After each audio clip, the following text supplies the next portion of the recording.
हमने जो oxidation of aldehyde ख़त्म किया था, अब हम करेंगे oxidation of ketone. Oxidation of ketone, अब यहाँ पे हम करेंगे कीटोन्स का ऑक्सीडेशन। तो जो कीटोन्स होते हैं उनका ऑक्सीडेशन नॉर्मल कंडीशन में पॉसिबल नहीं होता। तो कीटोन का ऑक्सीडेशन करने के लिए हमें वाइग्रस कंडीशंस को लेना पड़ता है। वाइग्रस कंडीशन में ही जो कीटोन है वो ऑक्सीडाइज हो सकता है, और ऑक्सीडाइज होके ये किस में टूटेगा, कार्बोक्सिलिक एसिड ही देगा ये हमें। ये भी हमें ऑक्सीडाइज होके क्या देगा, कार्बोक्सिलिक एसिड ही देगा, बट वो भी वाइग्रस कंडीशन में, यानी हमें टेम्परेचर भी उसको देना पड़ेगा और काफ़ी ज़्यादा स्ट्रॉन्ग ऑक्सीडाइजिंग एजेंट हमें यूज़ करने पड़ेंगे, जैसे कि KMnO4, K2Cr2O7 या फिर HNO3, कंसनट्रेटेड HNO3। ये भी काफ़ी स्ट्रॉन्ग ऑक्सीडाइजिंग एजेंट होता है। तो ये सब हमें क्या देंगे, कीटोन को ऑक्सीडाइज करके कार्बोक्सिलिक एसिड देंगे। अब कीटोन भी जैसे कि दो टाइप से, एक सिमेट्रिकल और एक अनसिमेट्रिकल। तो सबसे पहले हम सिमेट्रिकल कीटोन्स की देखते हैं। तो सिमेट्रिकल कीटोन का मतलब क्या है कि जो हमारा जो ग्रुप है, जैसे कि CO ketone group, carbonyl group, इसके दोनों साइड अगर सेम कार्बन है तो वो है सिमेट्रिकल, और अगर एक साइड अलग है दूसरी साइड अलग है तो वो क्या होगा, अनसिमेट्रिकल। अब अगर मैं डाल देती हूँ ऑक्सीडाइजिंग एजेंट और इसको हीट करती हूँ, तो ये इसको ब्रेक करेगा, ये ऑक्सीडाइज करेगा इसको, और किस में तोड़ेगा, कार्बोक्सिलिक एसिड में।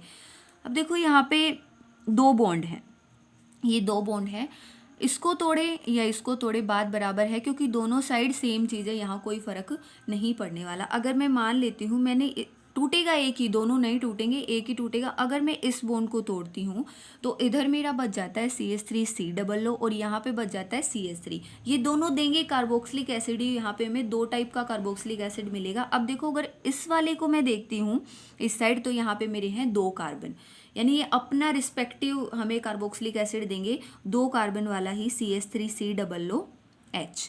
ये वाला कार्बोक्सिलिक एसिड हमें यहाँ से मिलेगा प्लस में। अब अगर हम इधर देखें तो ये भी हमें कार्बोक्सिलिक एसिड ही देगा, बट यहाँ पे कार्बन कितना है, 1, यानी 1 कार्बन वाला सिर्फ एक ही कार्बोक्सिलिक एसिड होता है, ये फॉर्मिक एसिड। ये है एसिटिक एसिड और ये फॉर्मिक एसिड। ऐसे पता चल जाएगा जैसे कि दो कार्बन है तो दो कार्बन CH3COOH, ठीक है। CH3 यहाँ पे है, इधर की साइड एक कार्बन है, तो एक कार्बन वाला तो यही होता है HCOOH। तो हमें सिमेट्रिकल एल्कीन के केस, सिमेट्रिकल कीटोन के केस में हमें ये वाला मिलेगा। एक और एग्जाम्पल ले लेते हैं हम सिमेट्रिकल का, जैसे कि ये लें CH3 CH2 C double bond O CH2 CH3, ये वाला ले, यही कोई भी डाल दो, चाहे कंसनट्रेटेड HNO3 डाल देते हैं हम, बात बराबर ही है, क्योंकि तीन ऑक्सीडाइजिंग एजेंट बताए मैंने, तीनों ही इसको आसानी से ऑक्सीडाइज कर देंगे और उसको थोड़ा हीट करेंगे। देखो यहाँ पे दो बॉन्ड है, ये वाला कौन सा भी तोड़ लो, दोनों में से, दोनों साइड तो सेम थिंग है। तो चलो इस पर हम ये वाला तोड़ लेते हैं। अगर मैं ये वाला बॉन्ड तोड़ती हूँ तो इधर मेरा ये वाला सिस्टम बचता है। बच्चे ऐसा नहीं है कि इधर कार्बोनिल ग्रुप है तो यही सिर्फ कार्बोक्सिलिक एसिड में कन्वर्ट होगा, हम ऑक्सीडेशन कर रहे हैं, ऑक्सीडेशन में आपको मिलेगा कार्बोक्सिलिक एसिड ही, ठीक है। तो इधर वाले को भी ये कार्बोक्सिलिक एसिड में ही चेंज करेगा, कीटोन देगा हमें कार्बोक्सिलिक एसिड, बट दो टाइप की हमें कार्बोक्सिलिक एसिड देगा ये। से इसको देखे, इसमें कितने कार्बन है, दो कार्बन, तो इसके रिस्पेक्ट वाला ये वाला बनेगा CH3COOH, ये वाला। प्लस में यहाँ पे कितने कार्बन है, तीन कार्बन, तो यहाँ पे मिलेगा CH3CH2COOH, ठीक है, ये वाला। ये तो हो गया सिमेट्रिकल के केस में। अब अगर हम लेते हैं अनसिमेट्रिकल कीटोन, तो अनसिमेट्रिकल कीटोन के केस में ये कैसे टूटेगा उसको देखते हैं। जैसे एक साइड तो हम ले लें CH2CH3 और एक साइड हम ले लेते हैं सिर्फ CH3 को, ठीक है। एक सेकेंड, ये आगे कर देते हैं, काफ़ी बड़ा है तो इस वजह से, क्योंकि इसमें दो टाइप का क्लीवेज हो सकता है, तो ये यहाँ दोबारा बना लेंगे इसको। तो फिर बनेगा CH3CH2C डबल बॉन्ड O और CH3, ये वाली लेंगे और यही हम रिएजेंट डाल देते हैं, स्ट्रॉन्ग ही कंसनट्रेटेड HNO3 डाल देंगे और इसको हम करेंगे हीट यहाँ पे। अब देखो बच्चों, यहाँ पे ये अनसिमेट्रिकल कीटोन है। अब इसमें दो टाइप से रिएक्शन हो सकती है। अगर मैं इस बॉन्ड को तोड़ूंगी तो मेरे को दो अलग टाइप के कार्बोक्सिलिक एसिड मिलेंगे, और अगर मैं इस बॉन्ड को तोड़ूंगी तो मेरे को दो अलग टाइप के कार्बोक्सिलिक एसिड मिलेंगे। तो सबसे पहले मैं तोड़ती हूँ इसको। तो अगर मैं इस बॉन्ड को तोड़ती हूँ तो मेरे को क्या मिलेगा, देखो इधर 3 कार्बन है तो यहाँ से मिलेगा CH3 CH2 COOH, ये वाला मिलेगा। प्लस में एक इधर ये बचा है CH3 HCOOH, ये वाली मेरे को मिलेगी। अब इसी को मैं दोबारा बना लेती हूँ, थोड़ा क्लियर होएगा। CH3 CH2 COO CH3 और यहाँ पे कंसनट्रेटेड HNO3, ठीक है। अब की बार हम उसमें ये वाला तोड़ा था, अब की बार मैं ये वाला तोड़ती हूँ। ये वाला अगर मैं तोड़ूँ तो इधर मेरे पास 2 कार्बन है, तो 2 कार्बन से रिलेटेड CH3 COOH, 2 कार्बन वाला ही बनाऊंगी ना, एक कार्बन तो ये और एक ही वाला, ठीक है। और प्लस में अब इधर भी यही सेम चीज़ है, CH3 2 कार्बन ही है ना, CH3 COOH, यानी यहाँ पे मेरे को 2 यूनिट मिलती हैं एसिटिक एसिड की, और ऊपर वाले में मेरे को क्या मिलता है, एक तो मिलता है प्रोपेनोइक एसिड और दूसरा क्या मिलता है, फॉर्मिक एसिड, ठीक है। तो अगर अनसिमेट्रिकल एल्कीन लूँगी तो ये रिएक्शन 2 टाइप से हो सकती है, और सिमेट्रिकल लूँगी तो सिर्फ एक ही टाइप से होगी कि इधर से भी तोड़ लो, उधर से तोड़ लो या इधर से तोड़ लो, बात बराबर है। तो ये था नॉर्मल जो हमारा कीटोन है भाई, स्ट्रॉन्ग ऑक्सीडाइजिंग एजेंट से कैसे टूटेगा।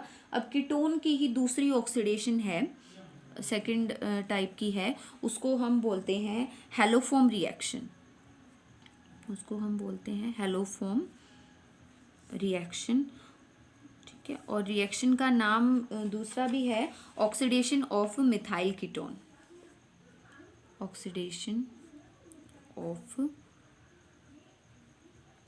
मिथाइल कीटोन, ठीक है। अब हम ये वाले करेंगे इसके अंदर, तो नाम से है, देखो नाम ध्यान से पढ़ो कि ऑक्सीडेशन ऑफ मिथाइल कीटोन, यानी कीटोन के साइड में जो मिथाइल ग्रुप है उसके साथ में कुछ गड़बड़ यहाँ पे शायद होने वाला है, ठीक है। तो सबसे पहले हम हमारा कीटोन बना लेते हैं, RC डबल बॉन्ड O और इधर ले लेते हैं CH3, ठीक है, ये वाला।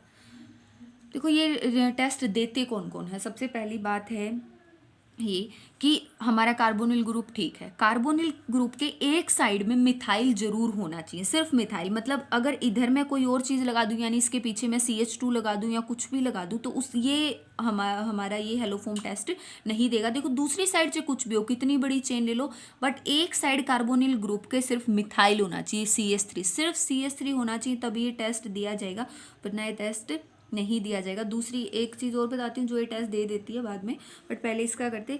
इस टेस्ट के लिए हम लेते हैं, सबसे पहली हमारी चीज़ लेंगे X3, यानी हेलोजन Cl3 ले सकते हैं, Br3 ले सकते हैं। ये दूसरे नंबर पे जो चीज़ इसमें हम लेंगे वो लेंगे NaOH।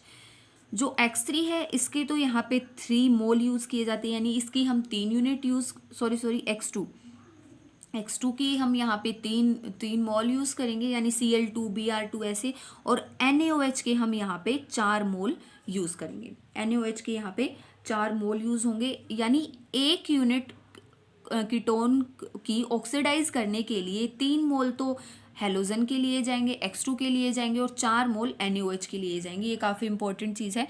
देखो ये बॉन्ड टूटेगा कहाँ से, ये जो हमारा ये वाली जो चीज़ है CH3, इसको ये यहाँ पे कार्बन कार्बन बॉन्ड क्लीव होगा, तो इसका जो बनेगा ये वाली जो सिस्टम है इसके रिस्पेक्ट में ये तो बनेगा इसका सोल्ट RCONA, इसके साथ में तो लगेगा ये, और यहाँ पे CHX3, इस वाली के इस मिथाइल का बनेगा ये वाला सिस्टम। ये मैकेनिज्म अभी हम करेंगे, मैकेनिज्म के अकॉर्डिंग समझ आ जाएगा कि कैसे कैसे ये वाली चीज़ बनी है।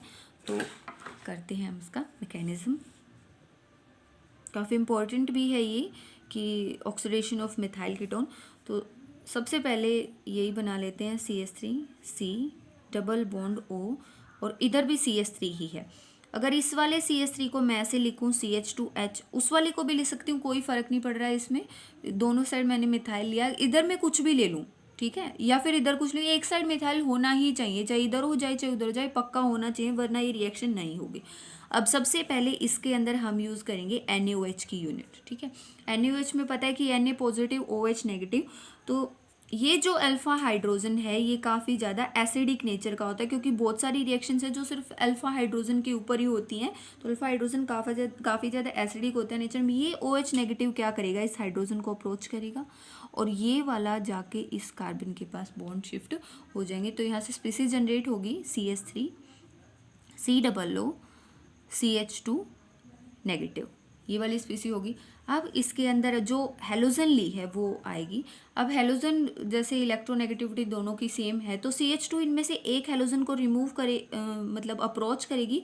मान लेते हैं कि इस पे पार्शियल पॉजिटिव और इस पे पार्शियल नेगेटिव, तो ये वाली हेलोजन इलेक्ट्रॉन अपने गेन कर लेगी ना, यहाँ से ले लेगी, तो यहाँ से स्पीसी जनरेट होगी CH3 C double bond O CH2X। ठीक है, अब देखो NaOH की एक यूनिट यूज़ हम कर चुके हैं, X2 की भी हम एक यूनिट यूज़ करें, बट मैंने बताया था कि NaOH के तो हम 4 मोल यूज़ करेंगे और X3 के हम यहाँ पे 3 मोल यूज़ करेंगे। तो अभी जब तक ये दोनों हाइड्रोजन रिमूव नहीं हो जाते, देखो एक हाइड्रोजन को रिमूव करने के लिए सेम मैकेनिज्म चलेगा। अब जैसे अगर NaOH का मैं अगला यूनिट लूँ तो फिर से मैं इस हाइड्रोजन को लेके जाऊंगी, फिर से हेलोजन, सीधा ही लिख देते हैं कि 2 NaOH हम यूज़ करेंगे यहाँ पे और 2 ही क्या यूज़ करेंगे, X2 यूज़ करेंगे, तभी तो ये निकलेंगे ना, तभी X इसके साथ जुड़ेगा। जैसे CH3 C double bond O और स्पीसी बनी CX3, ये वाली स्पीसी जनरेट हो जाएगी। दोनों हाइड्रोजन रिमूव हो गए और हेलोजन तीनों जाके इसके साथ में अटैच हो गए। अब फिर से NaOH की एक यूनिट लेंगे यहाँ पे। अब देखो ये पता है कि इस पे पार्शियल पॉजिटिव चार्ज है, देखो अल्फा हाइड्रोजन तो सारे खत्म हो ही चुके हैं। अब ये NaOH किसके ऊपर अटैक करेगा, अब ये करेगा इस वाली कार्बन के ऊपर अटैक, और अगर इसने इस कार्बन के ऊपर अटैक किया तो ये वाला यहाँ से आउट। तो यहाँ से स्पीसीज जनरेट होगी CH3 C double bond O और ये OH उसके साथ लग जाएगा OH, ये पार्शियल पॉजिटिव है पार्शियल नेगेटिव, ऐसे चार्ज है ना इनके ऊपर, नेगेटिव पॉजिटिव OH, और प्लस में क्या बाहर निकल गया, CX3 नेगेटिव यहाँ से बाहर निकल चुका है। देखो इसके अंदर Na पॉजिटिव भी था, Na पॉजिटिव भी है, ये X3 क्या करेगा, यहाँ से इसको हाइड्रोजन दिख रहा है, ये हाइड्रोजन को अप्रोच करेगा और ये ऑक्सीजन इससे अपने इलेक्ट्रॉन ले लेगी, इसके ऊपर आ जाएगा नेगेटिव चार्ज, और नेगेटिव को फिर Na पॉजिटिव दिख रहा है वो इसके साथ में जाके अटैच।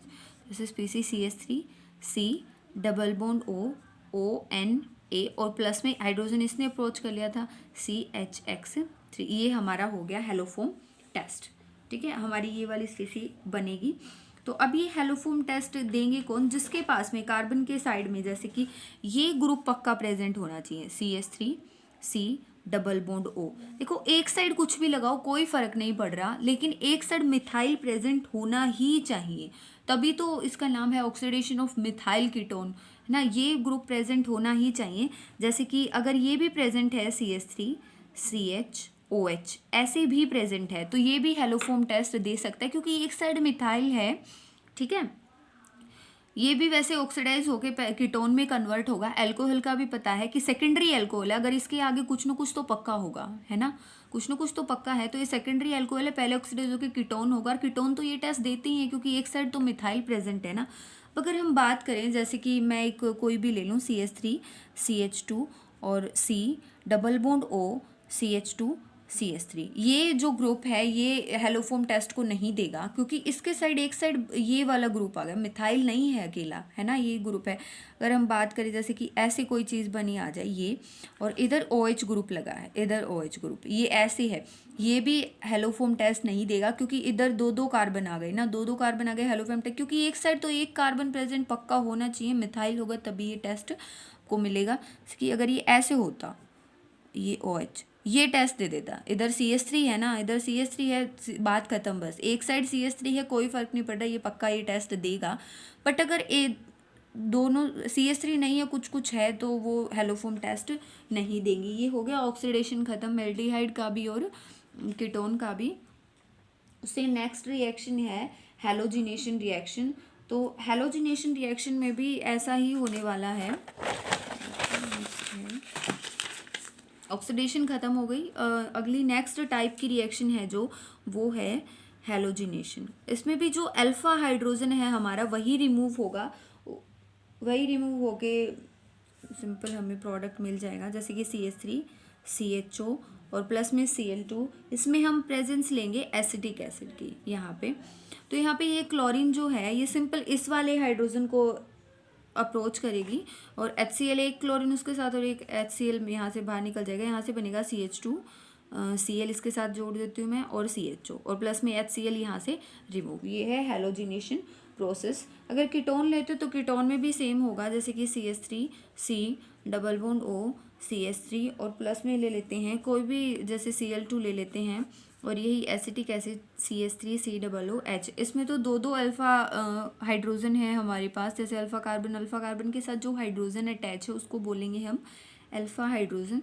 तो ये क्लोरीन इसको भी अप्रोच कर सकता है और इसको भी अप्रोच कर सकता है, किसी एक को करवा देते हैं, जैसे कि Cl इसी को करवा देते हैं, CH2 C double bond O CH3 और प्लस में HCl क्या हो जाएगा यहाँ से रिमूव। ये हैलोजिनेशन प्रोसेस भी हो गया। उसके बाद एक ही टाइप की रिएक्शंस बचती हैं, केमिकल रिएक्शन एल्डिहाइड और कीटोन की, जो कि मोस्ट इम्पॉर्टेंट पार्ट है इस यूनिट का।